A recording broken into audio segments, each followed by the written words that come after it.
I used to think anniversaries were just another date on the calendar. A dinner, a gift, maybe a few photos for memory's sake. But when you've spent weeks drowning in silence, in a house where words die before they leave your lips, those small markers of love start to mean everything. This year, our anniversary crept up on me like a stranger. Work had consumed me, late nights, endless deadlines, the kind of exhaustion that makes even conversation feel like another task. Emily had tried to reach out at first, leaving hints, subtle reminders, asking if I remembered what day it was coming up. I would nod, distracted, telling her we'd celebrate properly once things calmed down. But the truth was, things never calmed down. By the time the day arrived, I was buried in meetings, calls, and an urgent project that refused to let me breathe. I told myself I'd make it up to her later. Flowers, dinner, maybe even a weekend away. But the hours slipped past, and the date turned to night. Our anniversary ended without a single word from me. I didn't even realize the weight of what I'd done until my phone rang close to midnight. Emily's name lit up the screen, and a sick feeling settled in my stomach. When I answered, her voice wasn't soft or weary, it was sharp, cutting through me with every syllable.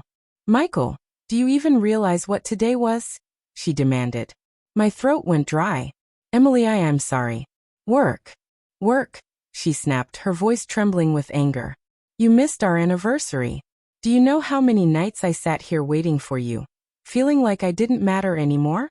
And today was supposed to remind us why we chose each other. But you couldn't even pick up the phone." Her words shattered me more than I expected. Because she was right. I hadn't just forgotten a date, I had forgotten her. I sat there with the phone pressed against my ear, her voice echoing in my head.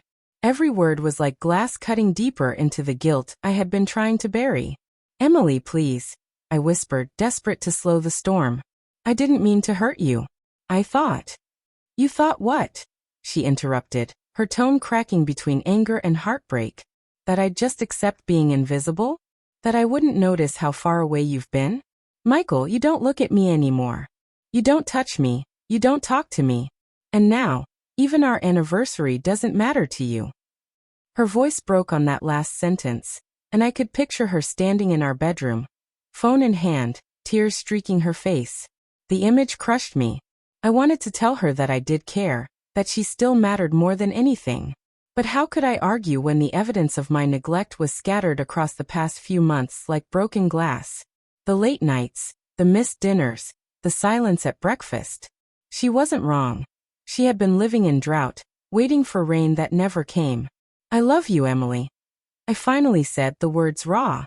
"I've been failing you and I see that now. Work blinded me, but that's not an excuse. I should have been there for you, tonight, every night. Please, don't think for a second that you don't matter to me."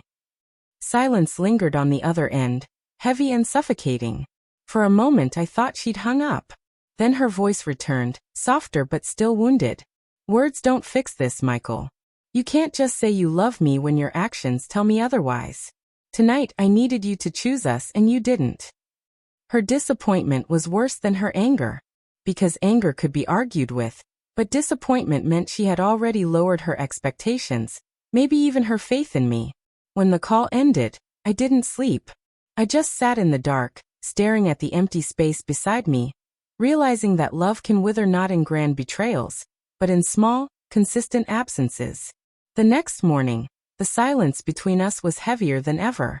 Emily barely looked at me as she moved around the kitchen, her eyes swollen from the night before. I wanted to reach out, to touch her hand, to tell her again that I was sorry. But something in her posture, rigid, guarded, made me hesitate. "Emily," I finally said, breaking the stillness. "I know I've been distant. I know I hurt you. But I don't want this to be the way our story ends. Please, let me prove to you that I can do better." She set her coffee mug down slowly, her gaze fixed on the table. For a long moment she didn't answer. Then, almost in a whisper, she said, "I don't want promises anymore, Michael. I want to feel like your wife again, not a stranger in my own marriage." Her words hollowed me out. She wasn't threatening to leave, but she was telling me clearly that we were standing on a cliff edge. One more step in the wrong direction, and we would fall into something we couldn't climb back from. All day at work, I couldn't focus. Every file, every meeting blurred into the same thought. How did I let it get this bad? When had I stopped seeing her? When had she stopped feeling like she mattered? That night, I came home early for the first time in months. I brought flowers, not because I thought they would fix everything, but because I needed to start somewhere. Emily looked at them, then at me, her expression unreadable. I don't know if this makes up for what you missed, she said quietly. It doesn't, I admitted. But it's a step. And tomorrow I'll take another. Because you're not invisible to me, Emily. You never were. I just lost sight of the most important thing in my life, and I don't want to make that mistake again. For the first time in weeks, her eyes softened, just a little. It wasn't forgiveness, not yet. But it was hope. And hope was enough to keep me fighting for us.